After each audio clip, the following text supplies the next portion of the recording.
The Greg Scheinman Podcast is brought to you by Inns Group Insurance. Inns Group Insurance and Risk Management. Inns Group is ensuring success. And also, Rose Studios. Endurance, strength, and mobility equals perfect fitness. Visit rosestudios.com for more information. So this is pretty cool to me. When Dave Maloney started the Decathlon in 2008, it was to settle a friendly bet amongst a bunch of Wall Street jocks. He and his friends had each competed in sports at a D1 level in the 90s. They were about to turn 30. Spent the better part of the previous decade busting each other's chops over who was the best athlete in the group. Now, Dave has grown the D10 Decathlon to 5 cities: New York, Boston, San Francisco, Chicago, and Houston. It's a nationally televised event consisting of 10 traditionally performed decathlon events, as well as the NFL Scouting Combine. And most importantly, and I think the coolest part about this is 100% of the money raised by competitors goes to support pediatric cancer institutions, and to date, over $8 million has been raised. So I absolutely love what Dave is doing, and had the privilege myself to compete in the Houston D10 this year, and I look forward to competing again. It's really a very special network that he's built and continues to build, and getting the chance to sit down and talk with Dave about getting the D10 started, scaling it, and everything that goes along with creating a world-class level sporting event concept while still somehow finding the time to train himself, be a husband and a father to his adorable kids. It's a really inspiring and thought-provoking story and conversation. So with that, here's the show. Dave Maloney, founder and executive producer of the D10 Decathlon. Dave, tell me about how you got the idea for the decathlon, or the D10 Decathlon now, and how this idea came to fruition. Sure. So I have to take you back about 9 years in New York City. In the late 1990s, I went down from New Jersey to University of Texas to run track, and then transferred to Auburn University, where I finished out my career getting my ass kicked in the SEC. War Eagle, there you go. I moved to New York Monday, September 10th, 2001. So most people don't actually know the day that they started in the quote-unquote real world. I'll never forget. And about 9 years ago, this is a little over 9 years ago, there's a group of friends. We had all been friends for the better part of a decade. Some of that group was even longer. We'd all played college sports, different sports, right? So you had different body types. You had the fat football players, the tall, lanky basketball players, baseball players, lacrosse, all different body types. And we had been busting each other's chops for years about who was the best athlete in the group. We all approached sort of sports in a very different way. And so I just decided that, I can even remember, I'm on the balcony of my building in New York. I called my best friend. I said, look, we're going to settle this bet once and for all. I'm going to create this 10-event competition modeled after the NFL Combine. Let's invite these guys, and we're just going to do it. And so we created a scoring table.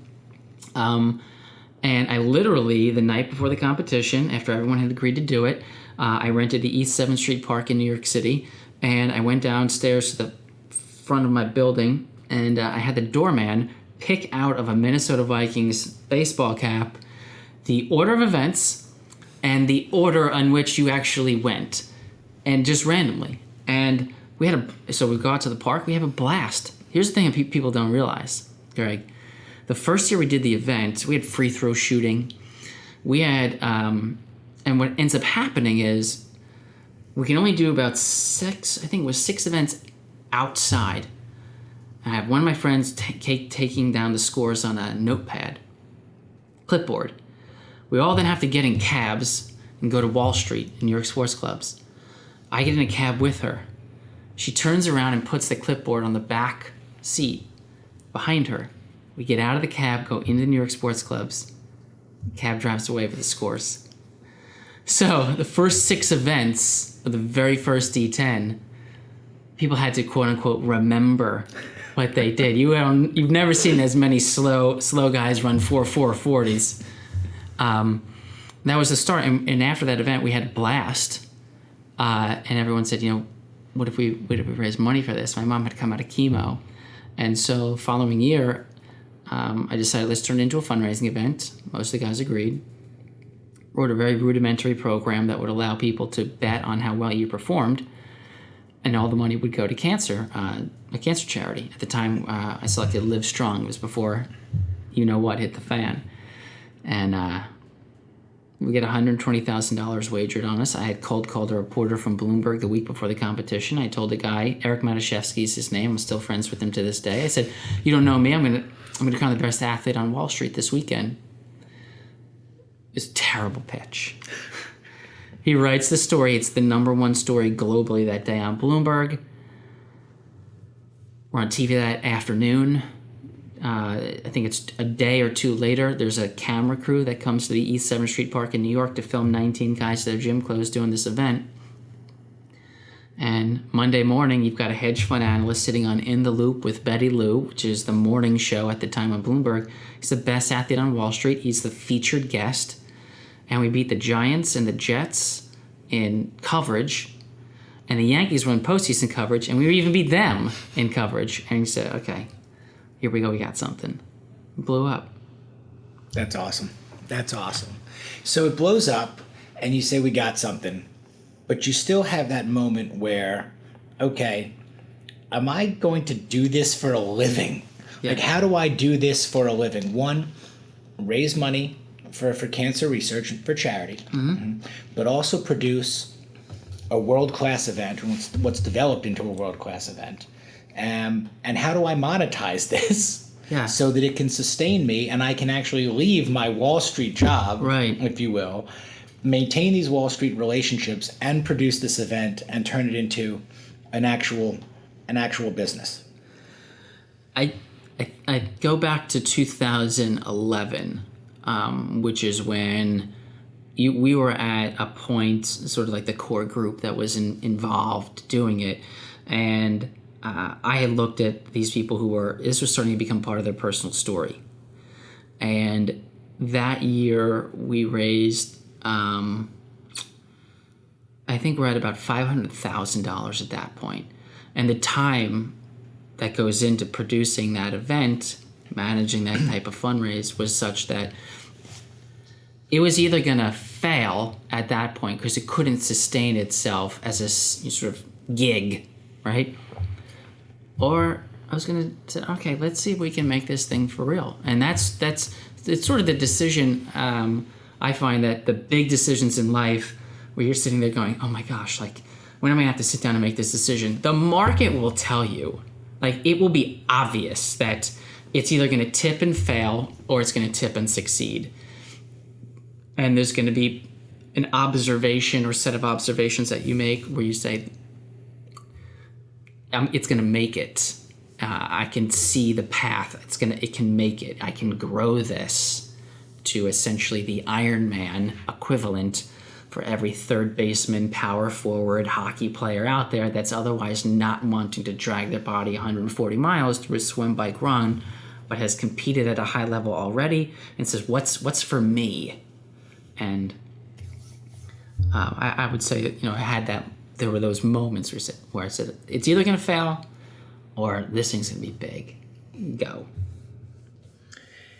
So it's big at this. It's gotten big. I mean, I heard about it has. So I heard about this from my brother a year or two ago. He said, you got to check this thing out. It's the fittest man on Wall Street, and look at these events, and you'd be into this. And I checked this thing out. Okay, this is really cool.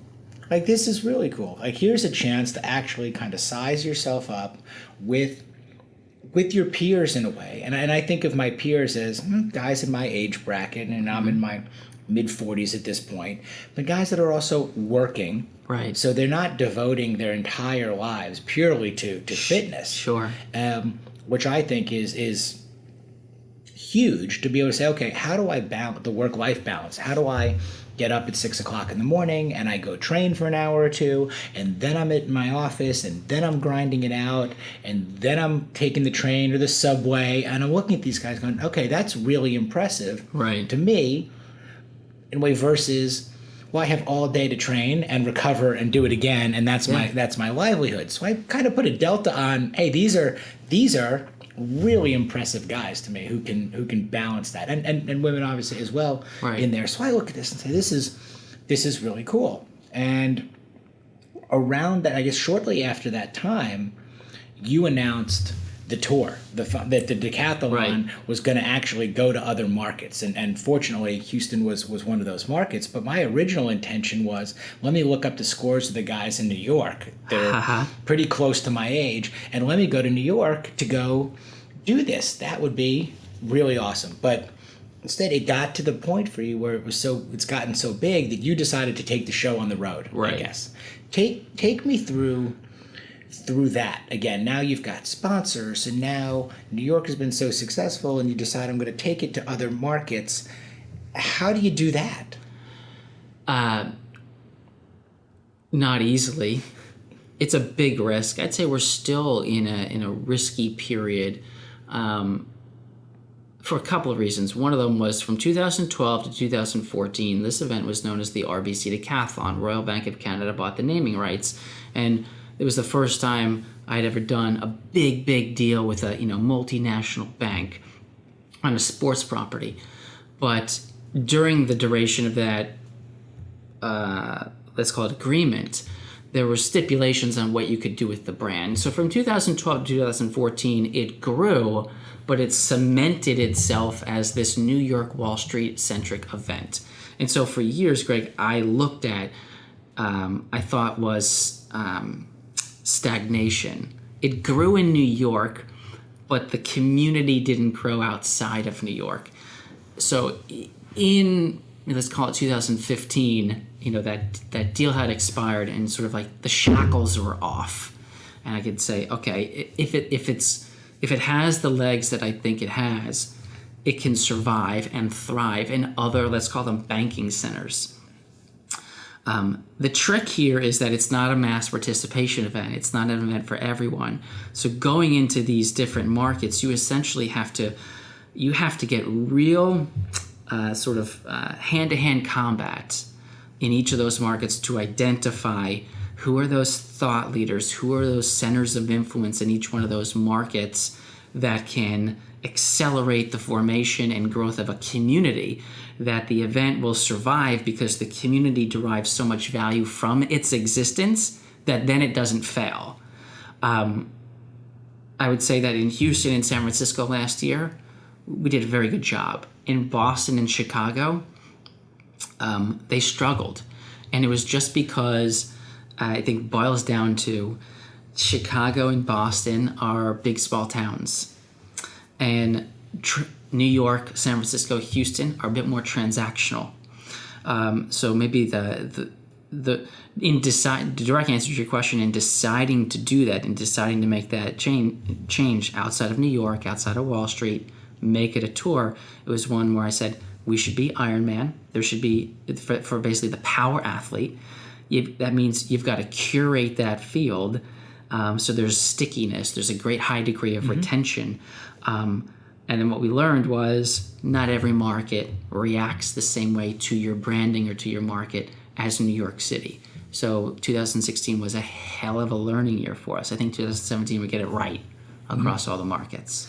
And that's obviously part of the process. I mean, the mistakes and the journey along the way. You mentioned something earlier that I thought was interesting about the RBC deal. Yeah. When you signed the RBC deal, it was like a big moment. Huge. And to get the event going in New York, now you had a named sponsor. And by the end of the deal, you were looking to get out of it in a way and move on and grow. And that's, absolutely, again, the way a business has evolved. So what's unbelievable and a huge accomplishment early on becomes something that could conceivably be holding the brand back. Totally fair. At a certain point.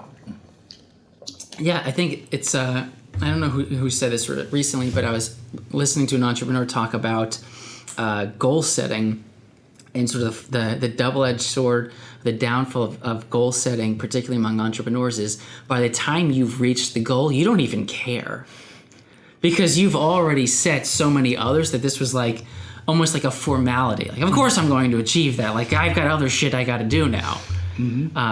So yeah, like signing the deal with RBC was great. Like a big game changer for us. But, within a short period of time, I was like, we gotta move on. We got way bigger things to do here. So you televise the event. It's being a bigger things. You got way bigger things to do. So you televised the event, and this was another amazing thing that I saw as a viewer. Again, leading up to taking part of my first decathlon, what made it also so attractive was, wow, I could pick up the phone and texting to a buddy going, hey, check it out. It's on NBC Sports right now, and this thing's coming to Houston, and we get to do this and see these guys on there. You televise this, and it was a ridiculously world-class looking production that I think now made you look 10,000 times bigger than you actually were. How did that come to be? I've always been somebody who would prefer to learn by doing, particularly when I'm completely unprepared, right? Necessity breeds creativity. And so the TV thing was, I wanted the D10 to be on television for years. But I was acutely aware that it needed to be, from a production standpoint, at a place where it was TV ready. And so in 2015, it was the first year where I literally could go into the stands during the event, Greg, and talk to people because the production was smooth. And at that point, it was too comfortable. So I said, all right, you know what? We're going to put it on TV now, and called NBC Sports. We had some contacts there for years and said, we're ready, let's do it. And, do I know how to produce a TV show? Nothing. I still have, if I still had a VCR, I'd still have the time blinking. I don't know how to do touch anything. So we signed that deal. It's probably the toughest piece of the business or initiative we've ever done. You're talking about 104 people on staff on game day. You're talking about all sorts of personalities, and TV is old. People who are in TV there's a specific way that a sports program should look on TV. And so when myself, my production partner, Jeremy, just sat in the room with a bunch of very, well-established, accredited, renowned producers and say, this is not going to look like anything you've ever seen before, and just destroy all of sort of the story arcs that are traditional in sports TV, you're not welcomed, in those conversations. But we stuck to it and said, it's got to look different. It can't look like a track meet. It's not a track meet. A hell of an undertaking, and tremendous amount of lessons that come out of that. Managing people, managing expectations, managing sponsors, managing, the game day production. It's funny how people have really, myself included, no idea how much goes into producing a live sporting event. It's unbelievable. And I wouldn't recommend it to anyone, one who's faint of heart. You're not going to sleep for a few days, and it's just going to be a grind. I mean, you had said to me, going into this, we talked about it also, even in different markets. What if it rains? And you said, it doesn't rain on the Decathlon. No, it doesn't rain. No, it's that kind of, mindset and that kind of attitude. So, it's not going to rain. Can't afford to have it rain. We're not getting, and we're prepared in a way, but nope, we're moving forward. Always moving forward. Yeah. With it. So you've done your first tour. Mm-hmm. Chicago, Boston, San Francisco, Houston, circling back to New York, coming. You're now based, you're here. This is where... Right, Houston's home. Houston's home. New York's still your biggest market for the D10. For now. For now, right. You do a lot of traveling now. Yeah. So how are you handling the work-life balance, the family, the grind of entrepreneurship, the taking the show on the road? Yeah. Mm-hmm. There's not much of a decision to make. As an entrepreneur, there's just an unfathomable sense of responsibility and responsibilities that you take on. Managing your travel schedule, managing your work-life balance, it become, my wife says, that I have to compartmentalize. I compartmentalize everything, meaning that, I'm away from my 2 young kids. I'm away from my kids. Not as a choice, it's not what I'd like to do, but that's part of the gig, and you just you accept that and say, okay, this is the way it is, so that the time with your wife or your children, or friends, is, I think, maximized, because you have less of it, so you make the most of it. It's part of the job. It's not going to be forever, but it's required right now. Where do you see this 5 years from now? Then 10 years. What's your thought about the end game when you say it's not going to be forever? But what's Dave Maloney's end game, saying, okay, where do I want the decathlon to go? Has it already gone so much farther than you thought it could go, or do you have so much farther that you want to take it? And where is that? There's so much room to grow. There's still such a long runway. I would say we're still in the first inning, if you want to put a sports analogy on it. If you look at a shift in consumer behavior over the past 10, call it 15 years, you saw a seismic shift in the way that, I would say your sort of educated, upwardly mobile consumer shifted their purchasing proclivities from, cigars and golf and sort of the vices, and moved it toward longevity. Health and wellness. And so we're still early in the whole space. We're still early in what's going to become of consumers that are looking for these really high-end but healthy experiences that are not only experiences on game day, but become part of your personal story, right? Sort of the way that you're living your life. So can the D10 be this trusted conduit to all sorts of products and services? Can we be an entity that is manufacturing or creating some of those products? I think so. From the technology side, we created all of our technology. Our registration system is our own. Our performance-based pledging system is our own. Our mobile scoring system is our own. Our digital leaderboard is our own.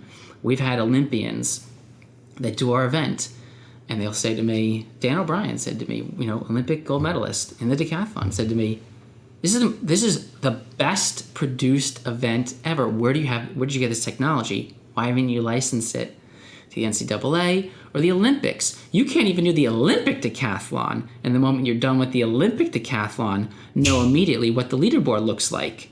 And NCAA meets, they're still printing out hard copies after each event. They post them in the coach's booth, and the coaches all gather around and see where their athlete is from 45 minutes ago. Right? Imagine doing the D10 and not knowing where you are for 45 minutes. You know immediately when you hop off the pull-up bar how many points you got. And that's part of the rush. Which is so cool. Right. There are guys who are there all day, and someone's got an iPhone on the team, and they're looking at the point matrix and seeing how many points do we need, how far behind are we. So there's a long runway here on the technology side. You asked me where does this go? I mean, there's a lot of room for it to grow, from experiences, products, services, the whole lifestyle around it. So you've got to, use your word, compartmentalize that. So, okay, I have all these ideas, and there's so many places that this can go. But you've got to choose to focus on certain areas, or I think you can't do everything well, or you'll get lost and diluted in there too. So what are your habits or your strategies on compartmentalizing and saying, okay, here's my next task, or here's our next goal, and if we get here, we can go to here, versus we can do all of these things and it's all up there, and I'm grabbing a little bit of this one, a little bit of that one, and the next thing you know, you're juggling too many balls, and the whole thing can kind of unravel, because you're wearing a lot of hats as it is. So in 2016, when it became a tour, Greg, my objective was the operation has to be perfect. That in year one, if you produce a poorly produced event, you might never recover in that market. So in 2016, the idea was, all right, this is the elegant production in New York City. It's like clockwork. Put all of your effort into ensuring the experiences in Boston, Chicago, San Francisco, and Houston were equally as elegant. There wasn't any hiccups in the day. So that in year one, you were able to get this really solid toehold into the market. Because everyone comes out of the event and says, that was produced really, really well. So then what happens in year two? In 2017, our objective is, okay, now you have to grow those new markets, particularly 2, 3, 4 times in terms of the size of the athlete, the quantity of athletes, the amount of money that's raised, the local sponsors that derive value from it. That's your next objective. In 2018, we deploy World Championships. So that's our next thing, right? Now there has to be an end goal, just like Ironman has Kona. So now those regional qualifiers, which are all elegantly organized, they all have similar fields, qualifiers, let's say. Now everyone's working toward World Championships. After you've done that World Championships, that's when you can, I believe, say, okay, now my markets are set, my production's set. Now, what are those ancillary things that we can add to the market? Because we already have stickiness. We've already proven ourselves. There's trust. And that was one of the things that I was most impressed with in doing the event here, was I knew that the New York event was a first-class event. No doubt that if I got on that plane and I went down to New York and I would be competing with the best of the best, that was a first-class event in there. The first year in Houston, what we had to go on was things like you sitting in a conference room telling a bunch of us it's going to be a first-class event, right, like New York, and we're going to have uniforms there for you, and we're going to have this. But you don't really know. You just start training and go, okay, New York is a first-class event. Let's see how the first year is going to be in Houston. And I would say at this point, I would bet my last buck that San Francisco, Boston, Chicago were all exactly the same as the experience that I had in Houston, which was, wow, okay? This is a first-class event. It could accommodate X number of more people here, but it's unbelievable the production value that we got as athletes out there, that the uniforms were what you said they were. They were in a locker, okay, at Equinox, which was really cool, and you got to find it and pick it up, and you got to go out there. The technology, the entire production was so good that we finished the event and immediately started recruiting other people to come do it next year. Because how could you miss this? Okay, this is unbelievable over here. And most of you guys that are either working out in dingier places, or even if you're working out at the nicest, of spa type gyms, you got to come out here and see this experience and put it to work. Sure. And that, I think to your point, if that was your goal, then you killed that goal, and that's where I see it continuing to grow, because you want to do it again. Yeah, that's the point. As a company, I think certainly entrepreneurs. I talk to entrepreneurs all the time about, entrepreneurs are always in a race to scale, me included, but the money is often made in if you can just swallow deep and wait, get every step right, so that you don't scale too fast, and then you've lost everybody that you scaled to attract.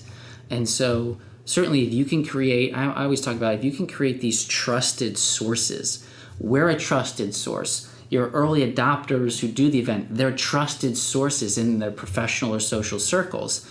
Then your network effect, or that exponential, you're going to get growth that you would not have otherwise gotten through your traditional marketing channels. And you used a term that I really like, which is stickiness in there. And I think with this in particular, there is a stickiness because of the like-minded nature of the individuals that are compelled to take part in this.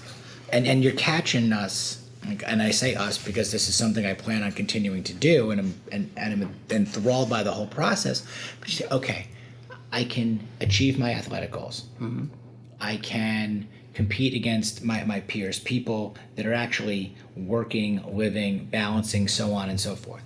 I can tap into my community instincts and willingness to get and initiatives and desires to give back Sure. to a cause. So there's the film, and we all know we have a finite amount of time anyway, and the ability to combine all of these things, which is okay. I can professionally network, Exactly. utilizing my athletic prowess, or lack thereof, depending upon where you are. No, you won your age group. But that's the thing. Also, you don't have to. Right. You could be there for just a great day of taking part in a couple of the events and being on a team and being out there, and which is, we all win. I mean, we all win in that scenario. Certainly. And they probably always will. There'll be a group of guys that are always going to be up there.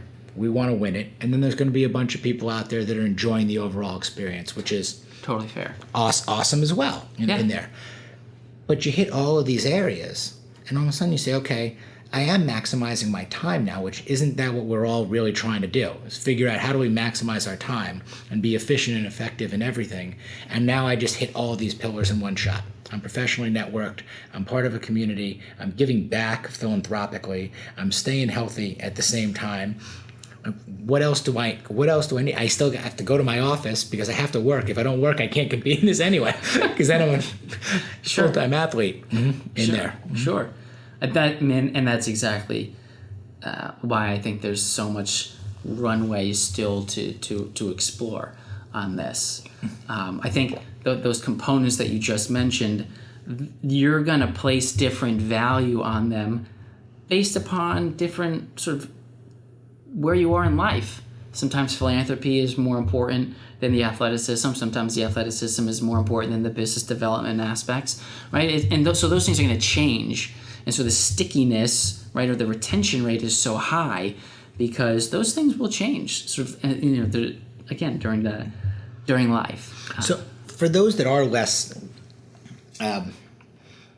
they don't know as much about the decathlon, or they might be new to the decathlon. Yeah. Explain a little bit how the structure is set up, because all of the proceeds and the charity betting aspect of it do go to the actual cause. They do. So how do you actually operate it again as a business? Because it's pretty innovative, and again, also in the way that you've done that. So you've got to sustain the business side of the D10, and also maintain the philanthropic integrity and everything you've set out to do there. I keep it real simple. For people that don't know what the D10 is, I suggest think of it like Iron Man. It's a for-profit sports production company.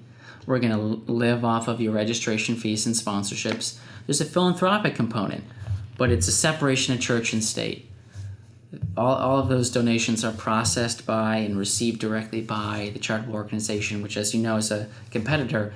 Why you get a tax receipt from the entity itself, and it's for 100 cents on the dollar. It keeps it's just more transparent that way.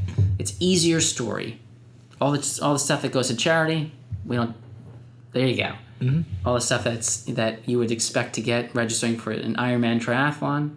Well, that's how we operate too. Got it. And again, as you said, that makes it as transparent can be. Easy. It was an easy way to request sponsorship or donations and get, when I say sponsorship, because of the charity betting aspect, if you will, which is people are trying to see whether or not you're going to make your goals. And this was a really cool thing. If you go to the website and you can put, you can place your bet on your friend, your fellow competitor, whatever it may be, and if they smash their pull-up goal or their dip goal or their 400 goal, then boom, more goes directly to the cause. So exactly. It's incentive for us to set realistic and achievable goals, and then push it, to get there as well. It's one of the performance-based pledging system is designed particularly so that everyone wakes up on game day nervous. I want you to wake up on game day with game day jitters. Excited, anxious, nervous, whatever it is, that the difference. Every athlete, whether you competed only in middle school or high school, college, everybody knows what it feels like on game day. And game day jitters, you hate them when you have to have them, and then you miss the shit out of them when you just don't have game days anymore. And if we can recreate game days, because no one wants to lose any money. You want to perform the best as you can. Mm-hmm. Now we've created another incentive. Craig, you got a couple $1,000 on the line here to fund, pediatric cancer research. Like, show up today. And you know what? You do. you know, I think it's we ran the numbers. I mean, the average performance-based donation increases 18%. I mean, people do lose some money, but they make it up. You know, and it's also why it's so much fun to watch. And it's also why people end up actually rooting for people that they're competing against. Because ultimately, like, you do want that guy to hit his goals. Sure. So you've got a lot of time, though, in between each decathlon. A year. I mean, when it was New York, it's a year. Sure. And now, at least you have other markets to fill your year, so you don't have to wait as long to get to game day. What's the? I don't want to call it downtime because there's obviously so much work involved, but it's kind of like, I would imagine, you come off stage, and the endorphins are there and the rush there, and okay, well tomorrow, like, I really don't get to quote unquote perform. I'm back in the like. What's the day-to-day behind the scenes office or business life like for you in staying on point and on mission of running the decathlon in between the events? When the crowd goes, the crowd goes home, the athlete's gonna go home, you pack up all the trucks, the pull-up bars go away, the benches go away, and go, okay, what do I do tomorrow? Do I call a sponsor for next? What do I do? It's a great question. And I actually talked to some of my buddies who produce all the big event series that you and I know of, and people still ask them, like, so what? Like, do you have another job? Right? And this guy's running $100 million business. You're like, no. But it's a fair question because, right? What do you do once the tour is over or before it starts? Because you got to get hooked on it. I would imagine that's also why guys stay on the road, whether they're on tours with bands or they're producing these things, because that's the rush, and it's quiet when the crowd and the light goes home and the lights go off. So what do? The business operations, operating, preparing for the tour, whether that's just logistics and storage, or insurance, right? You got to prepare all of those things. Marketing, it's a long runway. There's a long lead time for marketing. We rebranded. We're the D10, and I think we have a unique, I would say, opportunity, not a problem, but an opportunity or a challenge, which is, how do you pivot from the Wall Street centric Decathlon, which has a lot of brand recognition, to pivot to the D10, which isn't necessarily abandoning Wall Street by any stretch, but just casts a slightly broader net into businesses like, if you go to Houston, how do you get the law firms and energy companies? Argue it's the same consumer as your Goldman Sachs associate or VP in New York, right? So your market, there's a tremendous amount of effort that goes into marketing right now. We talked about where's the D10 go in 2018, etc. You have to be preparing for all of that, setting that up, meaning who are your marketing partners? Because your marketing partners today are going to be real tiny relative to what you need them to be in 2018 or 2019. Sure, your local marketing support, your local sponsors are not going to be capable of following you, if you will, nationally. They're not. Off the bat, or even internationally. Totally fair. And I think even for your national sponsors, like, we have Equinox now as a big partner of ours, but it's a new relationship. And so it's us working with Equinox to define, okay, what are we going to do together in Chicago? Because you got a lot of stuff you're doing otherwise. We gotta make this now part, not just a transaction, like, this is a part of every year. Equinox's marketing strategy includes, what is it doing with the D10? And so that takes a lot of time. That's our responsibility. Sure. Well, I like the expansion of these professionals that you can now go after, because as great a title as the fittest man on Wall Street is, well, what's the next thing you think of if you don't work on Wall Street? Which is, are you as fit as I am? Okay? And I don't work on Wall Street. Right. But are you talking about people in professional service industries and people, again, with a certain background and a certain lifestyle or a certain education or a certain athletic background? Or you say, okay, we're going to widen that. I like that, because it's one of those come one, come all in a way. If you get up, put a suit on, and go to work every day, well, maybe not a suit, whatever you wear, but you're working, okay, and you're competing at the same time. Do you fit the bill, to be able to go at it? with a trader? What's the difference per se from an attorney, an accountant, and a risk manager to a trader or a hedge fund guy out there? Oh yeah. I mean, the perfect ecosystem was really what we had the first year in Houston, which was you had some private equity and bankers and hedge fund guys. You had some lawyers. You had your insurance. You had your energy companies. You had your medical. You had all the major industries that ultimately they need each other to sustain, right? And so the idea is if you're just Wall Street, I mean, ask any of the investment bankers, Greg, that used to compete with us, in 2011 and 12, and they would tell us, I can't even bring my clients because I'm a technology, media, telecom banker. So I can't bring the clients to this event, but I'm dying to bring my Viacom clients here. Now you can. And so that's also how a lot of our time is being spent is you've got to go into the law firms or the accountants or the consultants or the energy folks, right? And be able to say, remember that Wall Street event? Yeah, well, now you can do it too. Mm-hmm. You can do it too. So what's the highest moment that you can recall in the overall D10 experience, and then the opposite? What's the lowest one? I think if you ask any entrepreneur, tell me if you'd agree, you remember all of the lowest points. There's so many of them because you fear them and they drive you. I honestly don't know what that highest moment is. I really don't. I'm also terrible at compliments. I'm sort of, so I don't know. I'm not even sure what I'm necessarily looking for as to say, oh, that was a high moment. But there's nothing that's like, I guess I'm shitty at stopping and smelling the roses. Okay.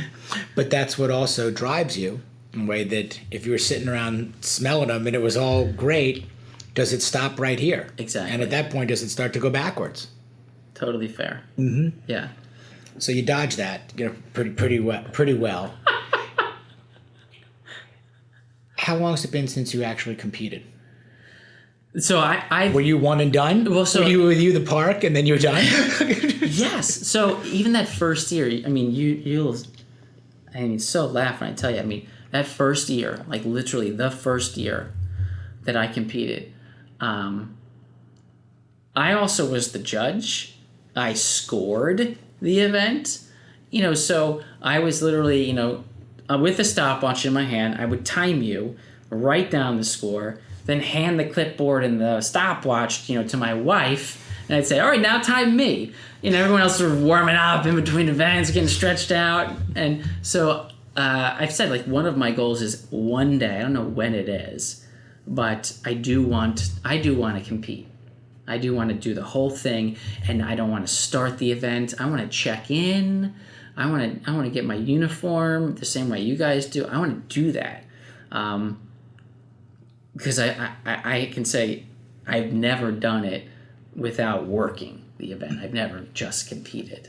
Well, I'd say at that point, I mean, you will have exceeded or certainly gotten to your goal. If you're able to produce a first-class event for this organization and you've gotten started and you're able to walk in the door and be a happy participant, just a client, if you will, participant, client, competitor, then you've reached it. I mean, maybe that's the highest of highs. Maybe it could be. I mean, I always feel, and we talked about this before, when I walk into Row, I want to be a happy client. I just want to go and get a great workout in, and I want the same experience that our customers hopefully have. And if I get to that point, which I'm nowhere near, where I'm no longer walking in the door, taking a look at light bulbs or air conditioning filters, or seeing how every other customer might be either looking or frowning or smiling or and analyzing every coach's comment and everything else. If I'm able to ever get past all that and just go in and enjoy the experience for 50 minutes, walk in and walk out,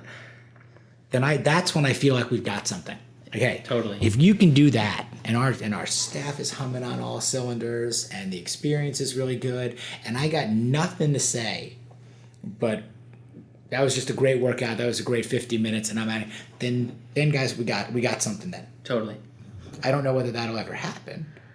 Yeah. Location 1, location 2. I mean, I think you keep going and you keep pushing in there, but maybe a nice goal. Yeah, it's a great something goal to shoot for. I think it's totally fair that that's what you should be shooting for. I think I would argue that every entrepreneur wants to, buy the product and have that same experience, that as if they were a customer. That in the same way that they picture in their mind is the perfect customer experience. Yeah, and I think about it now and hearing you say it back, and you wonder, okay, is it ever really possible? Because I think it's whether it's a wedding, whether it's a party, or anything you do, you notice things that everybody else doesn't. Yeah. And that'll always be the case. Hard to eat in your own restaurant. Totally fair. Hard to really enjoy your own party. Hard to work out in your own gym. Hard to be as accepting of your situation as maybe your consumers are, or your friends are, or anybody else that's there. It's fair. But that's a drive. That's what drives it, I guess. I would agree. Men's Health did a pretty amazing feature on you guys just recently. How has the response been to that? How did that come to be? That's big time. Yeah, so that guy, journalist Joe Kita, had contacted me about a year ago to write a story, and I didn't think actually the story was coming out. And when it did come out, I didn't know it came out, right? So I'm not in the article, which is the way it should be, right? It's on the athletes, so I don't know what's coming out. And I'm in Boston, and one of our board members says, "Oh, did you see Men's Health this month?" I said, "No, why?" He said, "Dude, there's a huge article in this." So I go to his office. He's got the magazine. He shows me the article.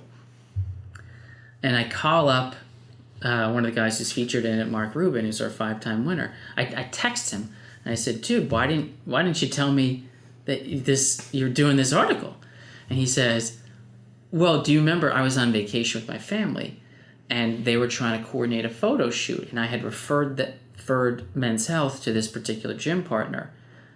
And I said, "Yeah, I remember that, but you guys didn't do the shoot in the gym." He's like, "Yeah, I know." And I was like, "Well, I thought that then you didn't do the article.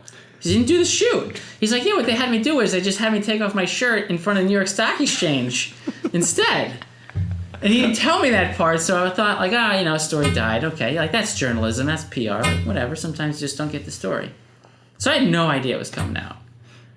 That's awesome. Yeah, it was a good piece. It was a good piece. It's a good surprise. Yeah, we'll take it. We'll take it. So what's next from here? What's the next city? Okay, where do you go starting tomorrow? What's next? Yeah, so the tour starts up again in June in New York. This year we're weighing an expansion to London.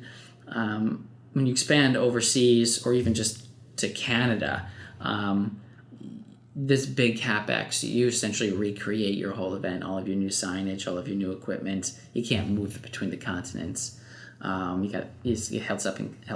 it gets held up in customs, you don't have an event. You have to leave it there. So I think expansion is important. I think we want to be able to show that we have the operational and marketing chops to take the concept like Ironman. You can put it elsewhere in the world and it'll work. That said, even if that doesn't come to fruition, preparing every year, and you'll learn this firsthand, every year the event is different. It's never the same. And we've got guys who are now in their 7th or 8th year, and every year they tell us, "I just can't believe what you did this year. What could you possibly do next year?" And you know what? That's a fun way to come into the office and say, "All right, we got this set of people that they have this expectation of what it's going to be like this year. How do you make it better?" So when it comes to media this year, it'll be totally different. When it comes to, who knows, maybe your uniforms, totally different. Your training, totally different. What happens if Who knows? What happens if there's an 11th event? And you get to drop an event. Right? You never know. So we don't want to give it away, but we're working on, ensuring that the 2017 experience is better than 2016. Whether you were in New York or Houston, it's better. The Greg Scheinman Podcast is presented by Ins Group. Ins Group Insurance and Risk Management. Ins Group is ensuring success. For more information, go to insgroup.net. And also by Rose Studios. Endurance, strength, and mobility equals perfect fitness. For more information, visit rosestudios.com.